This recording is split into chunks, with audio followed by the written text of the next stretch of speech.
You too, fam. We're back. It's 2024. Hell yeah. Hey, not much has changed since 2023. I am still very handsome, and I'm still the host of the Left, Right, Left podcast. Yours truly, Mark R. Chabot, United States Marine Corps retired. Hey, I got a hell of an episode here for you today, but before we get to my guest, I just wanted to give a huge shout out to my partners out there, the Amphibious Tractor Memorial. Hey, I need all hands on deck for it. Please continue to like, subscribe, support as you can, www.amphiboustractormemorial.com, or reach out to me personally if you'd like more information on it. Near and dear to our hearts, something that's got to get done. And hey, I'm fired up to be part of the team. Today's topic, the main theme of today, will be military transition. The gentleman I have with me, he's from New England. Of course, why wouldn't he be? There's no other way that I have to, start and kicking off the new year, but to have a fellow New Englander here with me. Hey, he's wicked smart. He's handsome and all that stuff, as you can see. Him and I served together, but what's unique about him is he's still wearing the uniform right now, and he is going through the transition process. And why he's here is because he's heavily engaged on LinkedIn. So when he was on LinkedIn, I saw him post something about FourBlock. And I've been retired now for over 3.5 years, and I've never heard of FourBlock. So I said, hey, let's do something here today that'll be insightful to other people who are transitioning, and let's go ahead and talk about it. So without further ado, I'd like to welcome my brother from another mother, Paul Hannaway.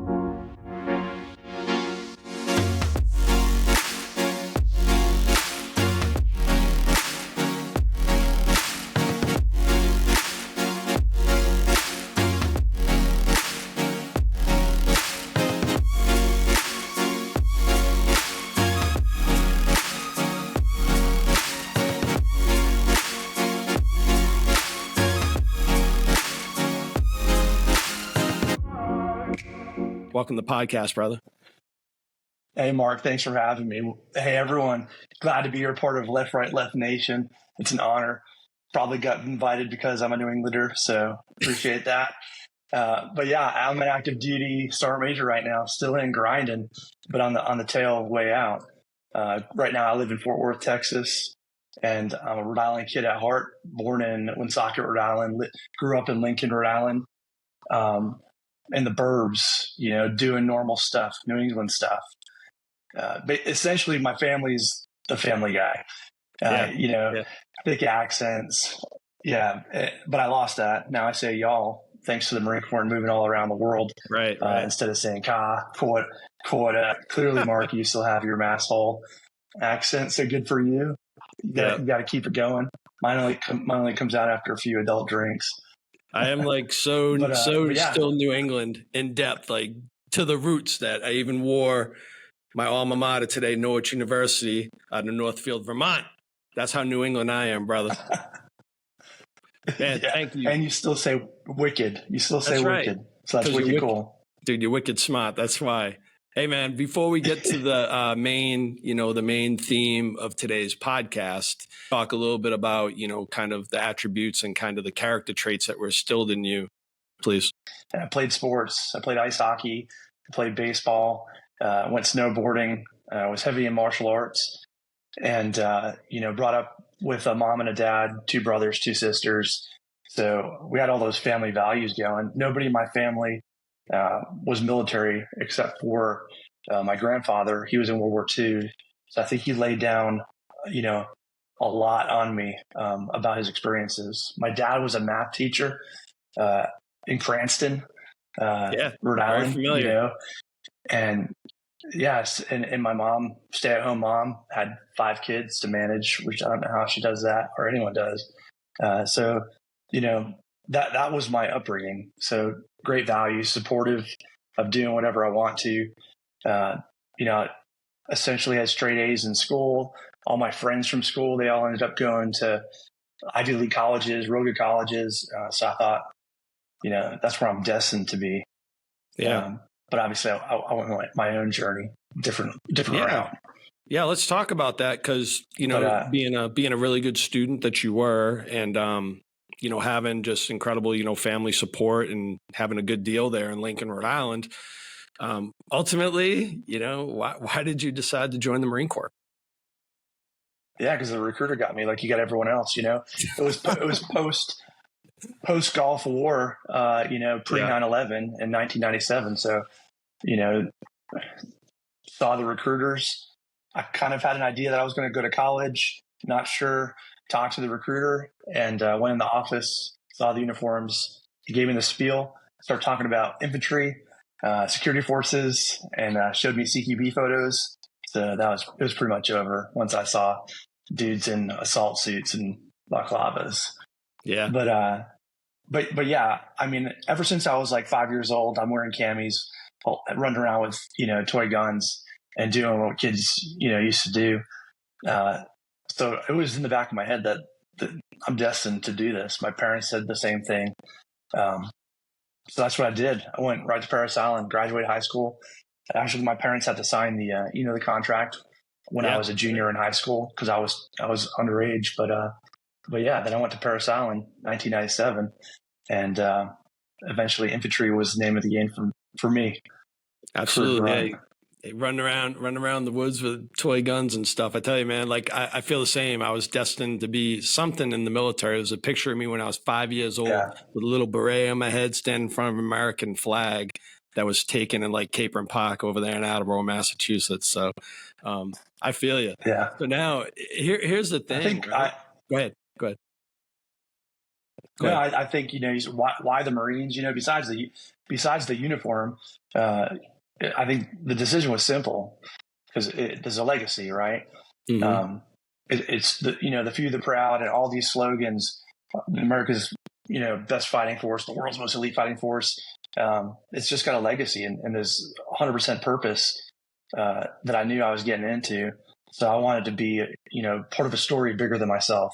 I didn't see the textbook life or 9 to 5 for me immediately. I just wanted to immerse myself in life. And that's what happened. Yeah, I think you made a very, very good choice because clearly you've had a tremendous amount of success in the Marines. Before we get to that, let me ask you this question because a lot of the viewers out there are those that are still serving as well. And when they hear from people that, have been around the gun club for a long time, why it helps like remotivate them and re-energize them. So here's the question is like, why did you ultimately decide to stay in the Marine Corps? Yeah, I think every 4 years I thought I was going to get out. Certainly in the first 4 years, you're surrounded by 80% of your dudes that are getting out of the military, out of the Marine Corps. So you almost feel like it's something that you just do. You don't stay in, And then I quickly realized that I needed to surround myself with greater people, and not go with the group think of like, well, yeah, everyone's going out, so I might as well get out too, and eventually, be my own person. So I think mentors, kept me going, pointing me in the right direction with a roadmap for success. Sure. Kept asking, what do you see yourself doing in the next 3 to 5 years? And I always had those thoughts. And again, next 4 years later, I was in Virginia, an instructor at a security force training company, and I thought I was going to get out, had some good skills, thought law enforcement was where I was going to be, and actually applied for Virginia Beach PD, but then realized the Marine Corps got it right. And it's just, I'm not done having fun, so I'm not done with the Marine Corps. And after that, it was just on. It's just, I told myself, once you stop having fun or when the Marine Corps kicks you out, then it's time to go. But I figured I'd truly know when I wake up one day that it's, it's time to shift gears and exit. Yeah. I think that's very profound. And I think the thing for me was I tell people, be careful with that whole using fun as a meter, because I had fun until the last day. I mean, I retired with a big old, well, it was during COVID, so I didn't really retire, like have a retirement per se, but I had a big old smile on my face. I was just so happy. It's just other factors started coming into play, family and things like that.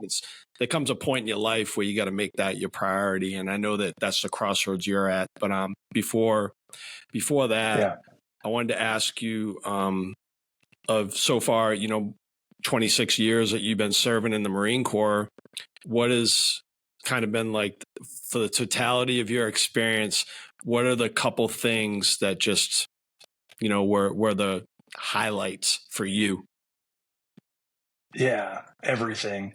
We're in the uniform being an expert because everyone loves expert riflemen. I think the highlight for nothing's going to beat combat. I think we all know that.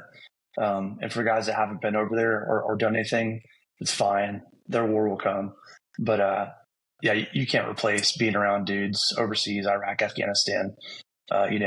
Closest to it's probably boot camp of just that. Grinding shoulder to shoulder, blood, sweat, and tears at boot camp.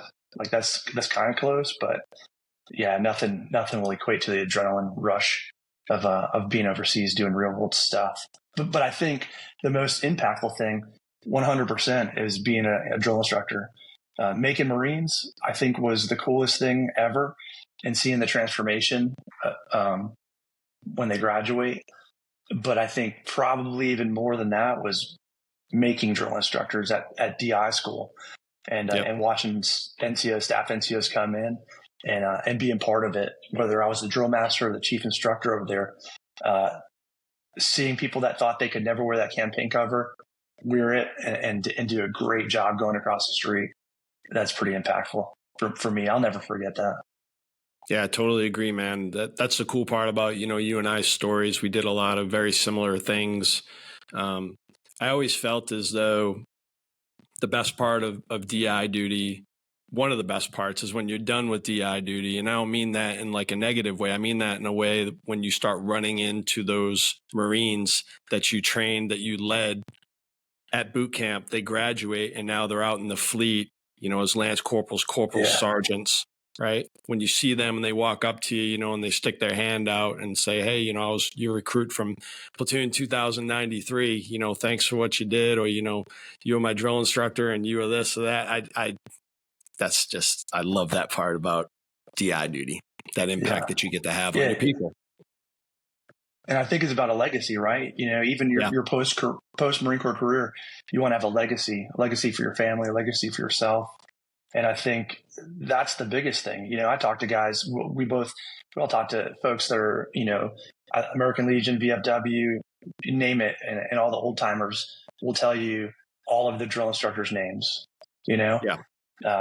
I think that's legendary. That's a legendary drill instructor. When those folks remember you that far and they're telling boot camp stories like yesterday, so that's what I always looked at DI. Do I want to be a drill instructor, or do I want to be a legendary drill instructor and be impactful? And, and you definitely can tell. I'm walking at the PX in Oki, and a gunny's walking up and he's all nervous. And then, hey, you're my drill instructor at DI school, but it's cool to see that those Marines remember you. Yeah.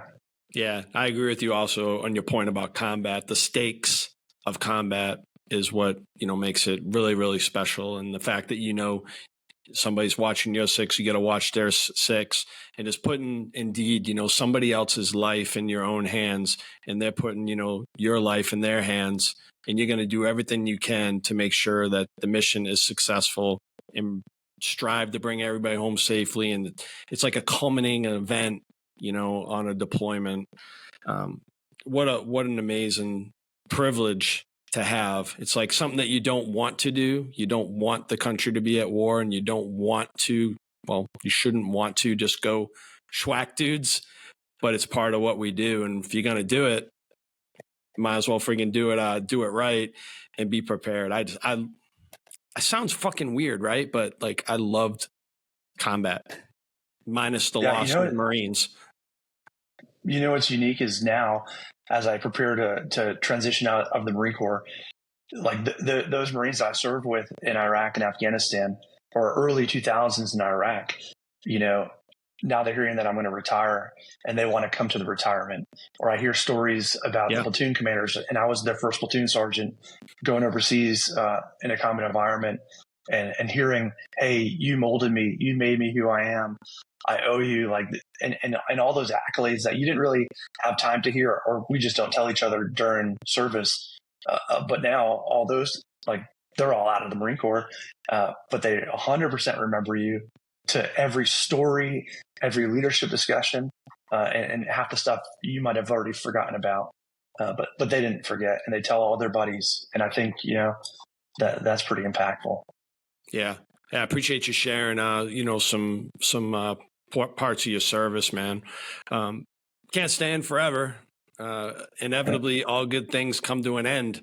That's been the theme. So with that, what I think it would be beneficial for viewers to hear, first thing is that you're very engaged on LinkedIn, to the point to where you're a 3-time top voice on that. But before I give you the opportunity to talk about your platform, I just wanted you to share your mentality, because you're going through it right now, simultaneously balancing a regiment, the care and welfare of a regiment, with your own personal journey and preparing you and your family for success. What is your mentality? Yeah. What's your mentality about transitioning? My mentality is that you can't wear the uniform forever. So whether you're doing 4 years or 24 years or 34, eventually you got to go. And you got to be ready for what's next. And I think one of the things we fail at is being ready for it, because as you grow up through the Marine Corps, you think you're never going to leave. Like it's just too far away for you to care about it. And then you go through phases of your life where you're like, well, I'll make it because I'm this rank or this billet. And then as you get closer to retirement, you really realize that it doesn't matter that much. But how I look at it is like, for, LinkedIn, that's my new front line. It's where I grind it daily. But at the same time, I balance it with being a regimental sergeant major for a unit spread throughout the country on instructor duty. And I always told myself, when I request retirement and I get approved, I don't want anyone else to know that I'm retiring. I don't want Marines to know. Yeah. I don't want to be apparent, like, where's Sergeant Major at? Oh, it's because he's retiring, and somehow I'm not present.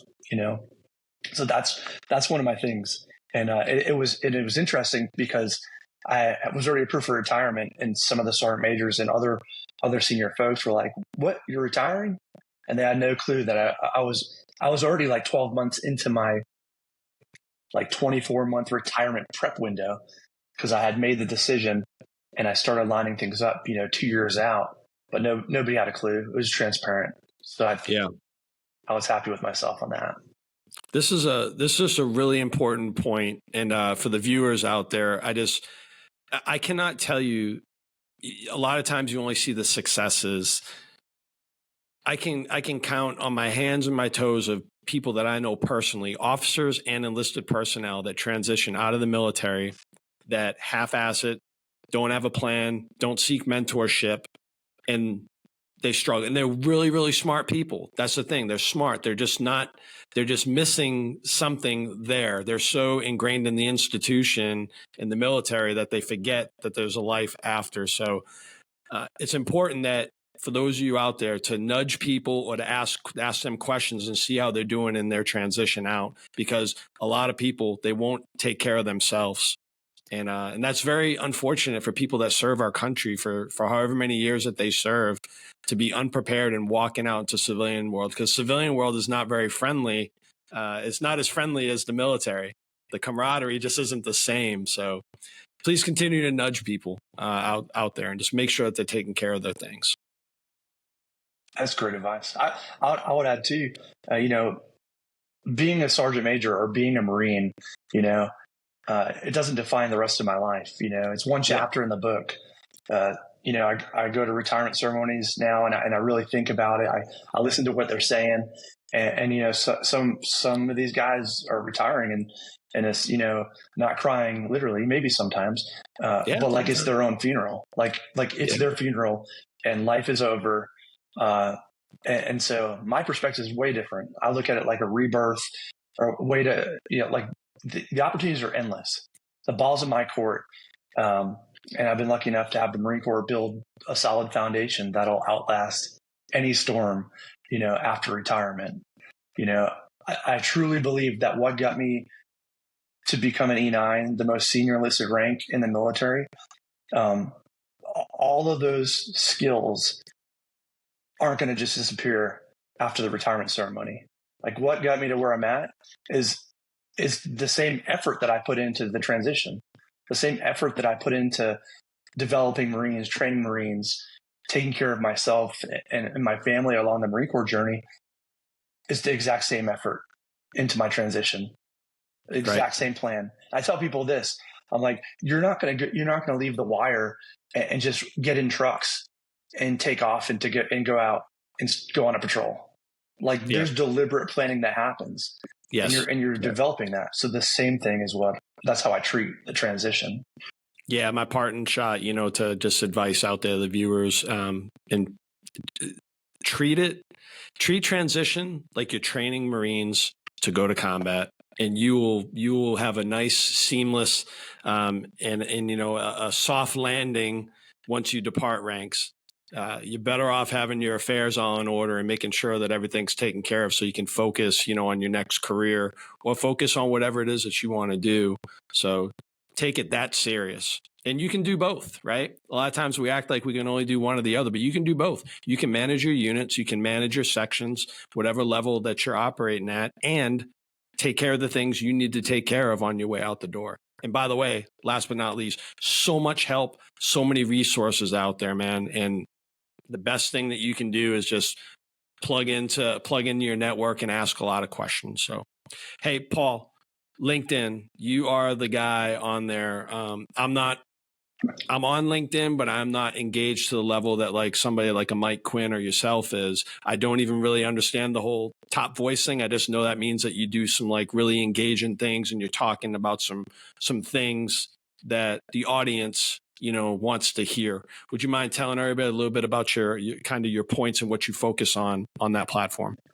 Yeah, my LinkedIn strategy is about adding value 100%. And I had a LinkedIn account. Today is actually my 8 years of being on LinkedIn, but I didn't start posting on LinkedIn like really until this past July, the summer of 2023. Every informational call that I've been on, hundreds of calls over the past few months with people in every different industry, and getting transition advice and really doing research on transition, reading books about it, going through different programs. Everything is, you got to network and you got to be active on LinkedIn. So I'm like, let's try this out. And then I started posting consistently, sometimes every day of the week, but mostly at least once a week or 3 times a week.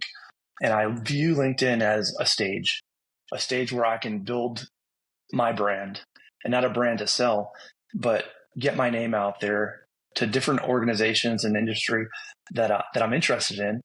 Connect, make real connections with people, have phone calls, go to lunch with people, and learn what I don't know.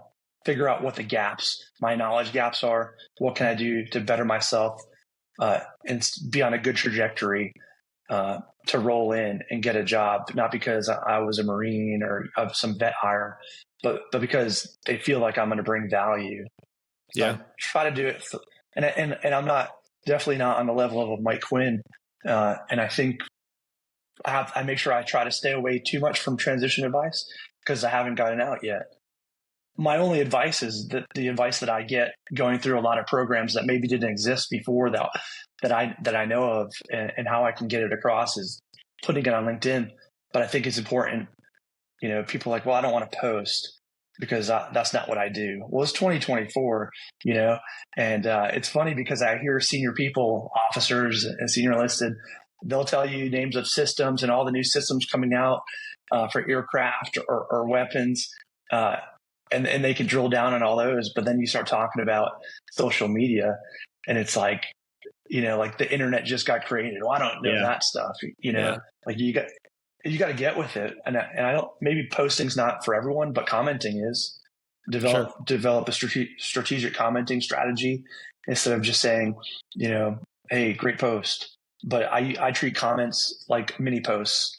And I think commenting gets more reach than posting anyway, because if in July, I had like 500 connections, followers, and I went from July to now where I have almost 2,200, right, in about a 6-month span. And a lot of it's from just commenting on others people's posts. Yeah, adding value to the 100%. discussion. That's a big thing. I read your LinkedIn posts. They're really insightful, very professional, and I think it's very helpful to see those things. And I know that you focus a lot more on communication than you do, say, transitioning. But your notes that you've put out about transitioning, they're all spot on. I think the last thing I missed this earlier. Yeah. I apologize. I missed this earlier, Paul. But the other part about transition, I talked a lot about you yourself and what you can do to make your transition seamless and soft landing. But for those of you who are around those who are transitioning, there's nothing worse than not having support and somebody supporting you as you're going out the door. That's commanders, your peers. If they are not giving you the tools per se and giving you the support that you need, then really it's all for naught. That support just has to be there. And there is there can be, and Paul, there can be a negative connotation associated with retirement all the time. So-and-so's retiring, so-and-so's retiring, so-and-so's retiring. And it's like comes out in like a negative way, like you don't care anymore because you're retiring or all of a sudden, you can't continue, to do your job anymore because you're retiring. Like we got to stop that shit.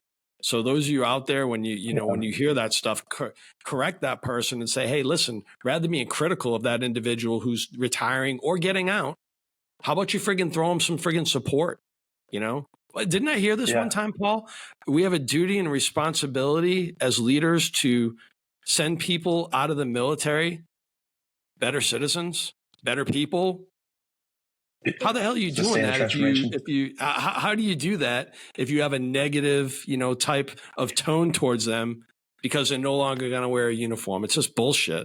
I'm sorry, brother. Go ahead. Yeah, I think the problem is that when people put in retirement papers and on their way out, if you have a negative attitude and you're like, F the Corps, this is why I'm retiring. I think that is what triggers a lot of the other viewpoints. But my approach is being clear. Hey, why are you retiring? Nothing's negative. I love the Marine Corps. I know I can't stay in past 30 years, so I got to leave eventually. And I'm open about, hey, I'm in Fort Worth, Texas. And, we moved from Okinawa to here and just time with kids in college and high school. Nothing bad about the Marine Corps. And then you're still in the game and they know you care about the Marine Corps still more than your family. So don't let them spin that, that negativity. But no, I equate it a lot of times to that, that officer or staff NCO, they have that one bad experience, right? So the lieutenant who has a bad experience with the platoon sergeant or the commander who has a bad experience with the first sergeant, they set that, into motion and they act like that's the friggin' norm moving forward. And we just got to stop that mindset, man. So support, even the guys that are in trouble, whatever, they're not getting out on a good note. You still have a duty and obligation to make sure that they're taken care of and that they have some level of support, that they're, walking out. Anyway. Okay. So let's talk about this, brother. I saw on LinkedIn that you posted about a transition program called FourBlock. I'll be honest with you, Paul, I've never heard of it. And that's what jogged me to reach out to you and say, hey, if I've never heard of it, I know I'm not the only one out there. And let's go ahead and advertise this and talk about, what it's about. That way, maybe if somebody else is interested, that way they can do it. So can you tell everybody a little bit about FourBlock and kind of your path towards that program?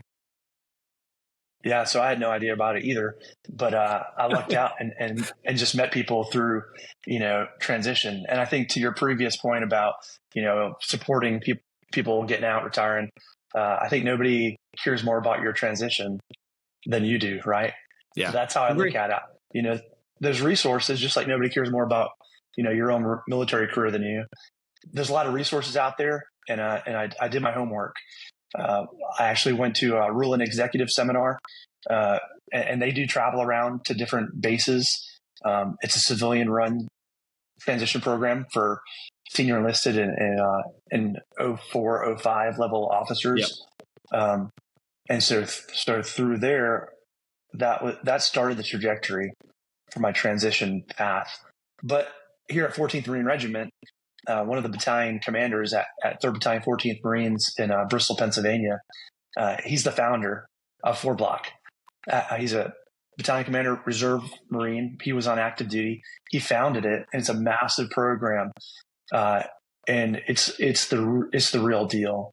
And it's an untapped gem because nobody knows. So I try to be the cheerleader with the camo pom-poms. Sure. Telling people to sign up. And even if I do strongly recommend people sign up, it's still on them. And a lot, I don't have the time, to do that is what people will say. Yeah. But classic excuse. But it's great. I mean, it's a 10-week program.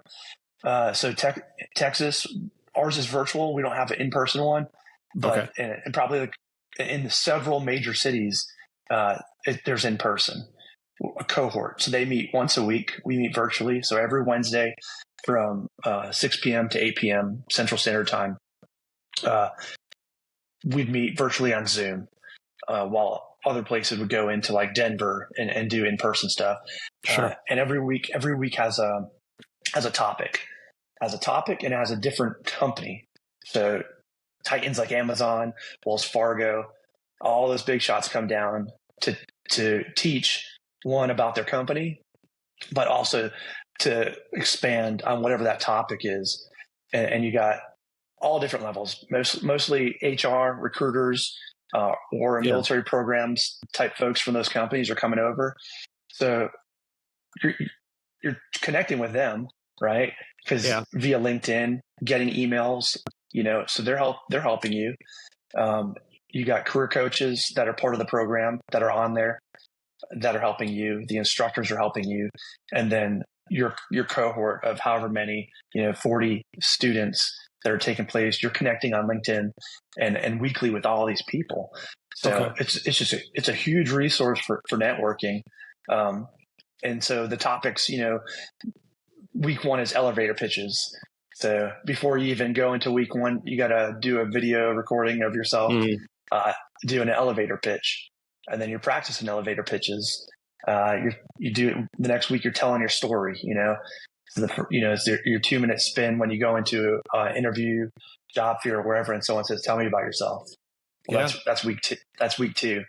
Okay. Usually, for the first hour of the session, is the company talking about their company, opportunities, veteran employment programs, and the second hour, you go into breakout groups and drill down on telling your story. For example, networking, LinkedIn, resumes is 1 week, interviewing is a week, succeeding within your first 90 days is one of the weeks. So it's really great to be behind the scenes with those companies and ask questions, Yeah, no, it sounds awesome. So, you get a cohort, you get companies in there talking to you, and obviously they're not just coming there just to promote their company. They're looking for talent, correct? They're looking to hire talent veterans, correct? Yeah. And so that's the idea is, now you got it in, so you might be able to circumvent the process, right? Where your resume goes to a dump with 1,000 others. Well, now you got this person that you've genuinely talked to. So my thing was engaging every week when we go into breakout groups, mic off mute, and I'd have questions already written down. I've done my research on that company, what their values are, what their mission is, job opportunities. And then I've looked up those people that are coming from the company in real time as we're going. I'm connecting with on LinkedIn as we're doing the session and seeing what their background was, if they were in the Marine Corps, if they were in the Army, and then try to have a better connection when I come off mute, because they're going to remember that, Yeah. But 100%, it's a phenomenal resource. It's the FourBlock Veteran Career Readiness Program. They have a fall and a spring cohort. Like I said, across the country, you apply for it. I think you got to be a year out, and it's not just retirees. Sure. I'm connected with sergeants, that were in FourBlock and now have great jobs. I think the average salary for a FourBlock alumni transitioning is over $100,000. Oh, wow. That's a sweet job. First gig. That's a sweet first gig. And I appreciate you clearing up that stigma that exists out there that, all these programs are only for retirees, because that's simply just not true. So let me ask you this. You have an abundance of resource out there, SkillBridge, there's, USC Business. There are so many different things that you can do out there. So like, why did you gravitate towards FourBlock? Well, I figured I'm going to do them all. So I did the ruling seminar. Yeah. I love it. It's my time. I'm not doing anything at work. So like during the working hours, it's all in the evening. So if I get a college degree while I'm in, then why can't I do this? So sure. I did the ruling seminar. That was a 5-day. That was during the work week. I did the regular TRS. I said, well, I'm going to do FourBlock because I did my homework, talked to people. They said it was awesome. So I signed up for FourBlock. I got accepted, went in, signed up for USO Transitions Pathfinder program, where I have essentially a counselor, mentor, a roadmap, free Coursera classes, SkillSoft classes that you get once you're part of that. And I figured any transition program that I can do, I'll do. Veterati's is just a mentoring service where you can find mentors in the industry you're going towards, request for a virtual chat and talk to them about the industry or about whatever. American Corporate Partners signed up for that. That's a year-long program where I meet with a mentor once a month. It's nonstop. Like the opportunities are out there. There's so many resources, but I think a lot of folks are like, well, I don't know if I have time for that. I have time to meet with my mentor is from Wells Fargo, and he's a hiring manager. He was a Marine officer, and he's been in the private sector for a while doing great things. Yeah. I have time where I can once a month talk to him at a minimum for an hour, 100%. Yeah. And now I'm open. I can text him. I can call him whenever I want. Yep. So those are all the things. And I think like I'm taking a holistic approach. It's not just I'm going to do TRS and figure it out. No, I'm going to use Hire Heroes USA to help with generate a resume. And then I'm going to make it my own. Anything that's out there that has to do with transition, I'd carefully look at it. I would definitely make sure that is someone asking for my money, because that's probably not a good deal. I'm not paying someone to write my resume. Like it's my resume. I'll write it myself. I'll get help from people to take a look at it. But same thing for VA claims as well.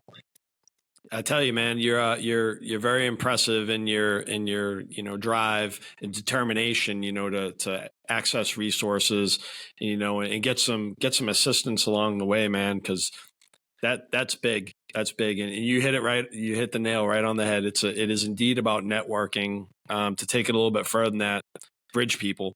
Almost everything you just talked about has a bridge person to get there, because the days of submitting a resume, in the internet, dropping a PDF in there, USA Gov. I mean, you're talking maybe about a 4 to 5% success rate, and even probably getting an interview, right? It's about having bridge people. Yeah. It's about not just the network, but it's about knowing people that are in those spots that can cut through, give you that shortcut to get you in front of people. So it's huge. Yeah. That's a great point. I look at retirement. I don't say retirement either, right? So I say it to you now, but in any conversation I have with anyone, I say I'm transitioning out, because retirement's like a terminal word. And I don't want to paint that picture for anyone, including myself. I don't want to have that in my vocabulary and make it clear. But I think it's important how you look at the transition. And instead of, freaking out, like you can freak out about a lot of things if you're not ready. but if you make yourself ready, you'll be ready. But I think my goal is this, right? So a lot of people will watch this or hear whatever I say on LinkedIn and say, well, he's still in. What does he know about that? I don't know. Like, what do you know about open heart surgery? You know, you study a lot, you become a doctor, like eventually you're going to do it.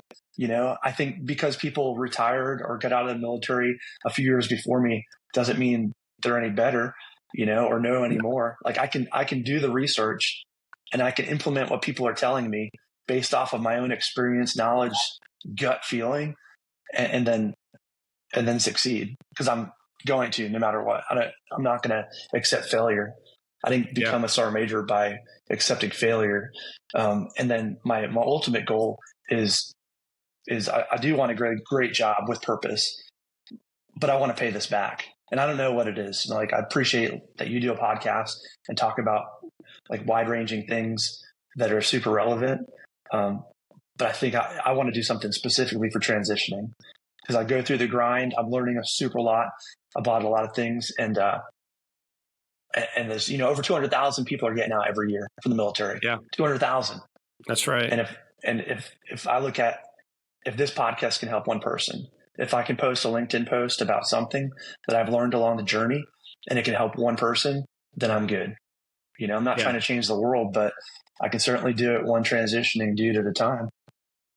Yeah, I agree. I think there's a couple of very interesting points you made in there. One was you're talking, you alluded that people ahead of you, a lot of times they're a couple of years ahead of you, that, you know, they seem to act like maybe that they know more. Mentorship is kind of ingrained in us in the Marine Corps anyway, that you should be looking to people that have already, you know, been on that path. Those are a little bit older than you, a little bit more experienced than you. They've been doing the billet that you strive to do a little bit longer. I tell you, Paul, like, I've learned as much from my peers and also from junior Marines, just as much as those who are a little bit older than me. I think that's a little bit of a thing out there that just, we got to convince each other that your peers sometimes are your best resource. And those people that are junior to you can provide you a lot of motivation, a lot of drive, and they can help clear up some of them goals and some of them visions that you have. And they can also motivate you. You already kind of answered my last question, was what do you intend to do when you retire? So that's phenomenal. You know, you want a job, you know, where you get paid for your talent, and, you know, is there anything specifically, and then also purpose? So by the way, there's a huge market out there for indeed what you intend to do, which is transition to help people along the way. There's a huge market out there, and anybody would be lucky to have you. But is there any specific thing, meaning like occupational field, that you're targeting like right now that gets you really, really excited and you're like, man, this is something I really want to do? Yeah. Something with purpose where I can stay in the game. You know, I look at, for one, transitioning out right now, I'm in my peak years, right? I'm going to be in my peak earning years for money. My health is great for now. So I want to maximize what I'm capable of, right? Yeah. And it's exciting. And what do I want to do? I've been looking at defense contracting here in Fort Worth. Lockheed Martin it's a great company. Yeah, big company. Love it. Love everything that they do, and it supports us. I mean, here at 14th Marine Regiment, we have HIMARS that come from Lockheed. Sure. But yeah, having purpose, right, is like the number one thing. Purpose and joining an organization with a great culture. So that's why I do my research in the Metroplex here in DFW, and I talk to all the folks that got out, whether they just EAS'd or they retired, and people that work at these companies that have never served. And I try to really find out what's the culture like, how long have they been working there for, and what's their thoughts, so I can join the right team if offered an opportunity, you know. And, sure. and in DFW, there's a million great organizations that are like that. Probably because we're in Texas and it's just awesome here. But that's the goal. Yeah. There's a huge military retiree population out there in the DFW area. Yeah. Tons of dudes. When we go offline, I'll give you the name of at least 6 E8s, E9s that I know that are out there retired that are really good dudes, man.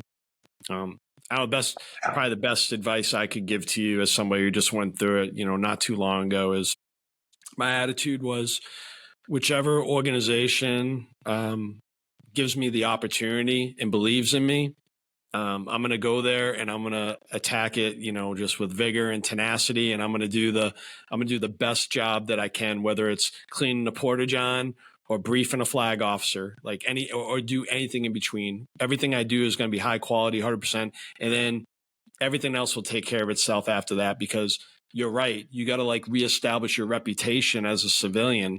And once you do that, doors start opening up. People start reaching out to you because they notice the good work that you're doing, the good effort that you're doing. So your first go around may not be the perfect, purpose bone and the perfect fit and everything. But you will get there because you just have that attitude and that drive and that tenacity. And that's what makes you, just an awesome man and a great individual and a great Marine. So, and you're going to be added value to anywhere that you go. I appreciate that. Yeah, I'm going to go in wherever I go into. My mindset is, I'm not going in as a sergeant major, right? I have zero expectation to have my own office, my own parking spot. But I think on the outside, talking to people, is that some of our peer group have that expectation. That you forget. Gotta humble yourself, bro. You forget that it's about the office of the sergeant major, not about Paul Hannaway. And Simon Sinek has a great video about the Styrofoam Cup that sums that all up. But I think shattering those visions of what people have of a senior person from the Marine Corps coming in, this guy's going to come around, he's going to be yelling and being all crazy Marine Corps, and he's going to want this corner fucking cubicle or whatever, and that's not true. So I want to shatter those myths of what people think and just be a regular dude that's there to win, there to add value. Perfect. That's perfect, man. There are the few that, and they're usually very senior people that can walk right into, executive level jobs, high salaries, have, the red carpet kind of rolled out for them and stuff. There are a few out there and good on them. But for the majority of us, that's not the case. You usually start off at the bottom rung, you work your way up, or if you're lucky enough, you don't start at the bottom rung. You're somewhere at the mid level, and man, just get after it, man. I didn't care what it was, dude. I kid you not. When I said scrub porta shitters, I have actually scrubbed friggin' heads as a contractor at Quantico, preparing for the warfighters to show up on scene and do assessments. I have done it, and I did it proudly. And you could have ate off the effing floor in there by the time I was done. So whatever it takes, man. I believe it. Whatever it takes. Hey, man, this has been great catching up with you. It's only been 11 years. I mean, what the hell? Who's keeping track, right? Yeah. Time flies. Man, I wanted to offer you the opportunity, to pass a saved round or any, advice to the viewers out there, man, before we sign off. Go ahead. Yeah, absolutely. Hey, my advice is this: if you're still in the game, your network is your currency. So invest in it like you mean it, 100%. The connections you make now are the foundations of your future. And I'd also say, treat everyone how you want to be treated, right? Those junior Marines that you served with, 10 years ago, or that you're serving with now, could be the CEO or the boss of you later. Yeah. So what legacy are you leaving behind? Hopefully not toxic. Forget about tomorrow. The time to start is yesterday. When did you start your transition? Yesterday, 2 years ago, 3 years ago. But if you haven't started, start now, because you can't get time back. Connect with me on LinkedIn. Shoot a DM. Ask questions. As I learn, I'll post more things because I feel there shouldn't be so many secrets or weird stuff that we're not getting taught about transitioning. So I'll hopefully continue to demystify as I get rejected from job opportunities and just learn things. Yes. So 100%. Hopefully folks connect with me, and I'm here I got a lot of advice on LinkedIn because I've learned a lot from a lot of great people. Sure. And just advice in general. So I want to bounce something off of the dude. Yeah, my save round to you, Paul, will be this, is that be prepared that everything moves so slow in the civilian community. It does not move fast like the Marine Corps, man. Everything moves so fast in the Marine Corps. You give an order, everything gets executed quickly. Everything is just speedy. Not so in the civilian community. So as you're working and you're applying and you're networking and stuff, it might just take some time for people to get back to you. That's just the name. That's just what it is. And so be prepared for, delays in about everything in the civilian world, man. So I just wanted to pass that off to you. Hey, man, shout out. You're welcome, brother. You're still welcome. Would you like to give a shout out to anybody? Yeah. Shout out to you for bringing me on, but to family, friends, every last person who's dropped a piece of advice my way throughout the Marine Corps, but definitely during the transition process. And I think all those people know who they are because I view them as the compound interest of my journey. And so I appreciate them betting on me. And thank you for having me on the podcast. Yeah, no doubt, brother. We got a little bit of tail end time here, man. Please flip the script. What's next for you with the podcast? What's your vision, your 5-year vision from now? Thank you. Great question. So on January 5th, the podcast is now its own LLC. I forgot to say that at the introduction. So, hey, appreciate that, man. So now I can tell everybody, yes, it's official. I have opened my LLC. It's called KMF LLC. That's Keep Moving Forward LLC. So at some point, when I get the channel monetized and stuff, it'll be, no longer, it'll be a full-fledged, business. That is really exciting. So that was a huge thing that I wanted to get done. It's a great feeling being a small business owner. I also think that, what I want to do this year is just do things that are probably that are more helpful to the veteran community, things like this, right? And don't get me wrong, last year we did that, in spades. We delivered that.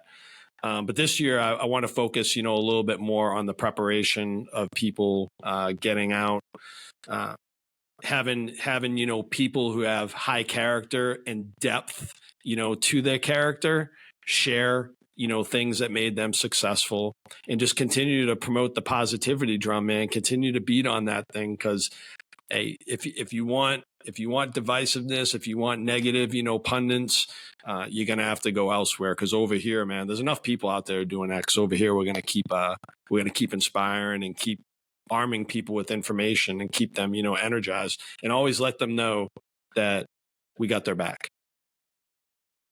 It gets lonely out there, bro. That's all. Yeah, it gets very lonely. No, I appreciate your positivity because I think your message of positivity is key, right? Because you are what you read, you are what you consume, right? So if you consume negativity, I view self-talk is the programming for your supercomputer brain. And if your self-talk is always negative, you're just putting viruses inside your head. So you can change the narrative, you change your thoughts, you can change your life. So putting out positive content, like I said, if it's one person or 100 people or 1,000 people, you're changing someone, right? Yeah. And that's value. Yeah.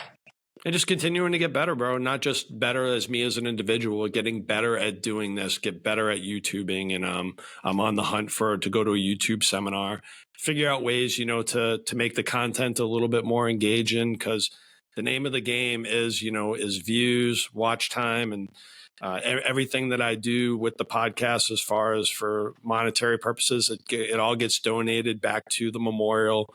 So this is indeed very mission oriented and focused. And to your point about purpose, like that's my purpose of doing it. So it's very broad. It's for the memorial. It's for me. It's for you. It's for, viewers. It's for the veteran community. It's for active duty military. It's for people out there that just, want a break from the mainstream media. It's all good. Awesome. Yeah. Love it. Dude, thank you for spending some time with us today. It's great to see you.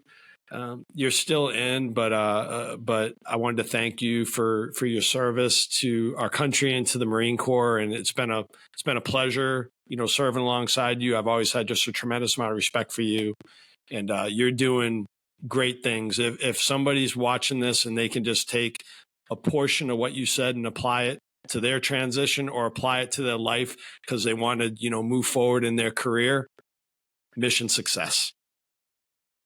Awesome. And I'm open to work too, if they want to reach out about that. Yes. All right, my friend. Please give my best to the family and to the Left, Right, Left Nation out there. Hey, I appreciate you spending some time with us, here. And I hope that you enjoyed this podcast with Mr. Paul Hannaway, soon to be Sergeant Major retired. And we'll follow up on this. And if you have any questions at all, please chime in on the comments and I'll get those over to Paul and we'll answer those for you. Never forget, be bold, be brave, be exceptional, press the gas on life. Let's go. Out of here.